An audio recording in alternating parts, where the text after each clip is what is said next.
Wash and scrub potatoes. Send into microwave. 12 minutes. Turkey meat. Marinate with safflower, meat spice, black pepper, soy sauce. Heat olive oil on the pan.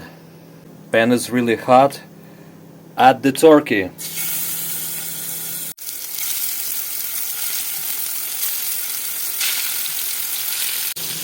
Cook for only 2 minutes, and now flip the turkey. Throw in broccoli. Beautiful. Okay, cook for 3 more minutes. Now turn off the heat and let it rest. Wow, potatoes are steamy, soft and ready. Cut the steamy potato and treat it with butter nicely. Butter must melt. Add greens on top.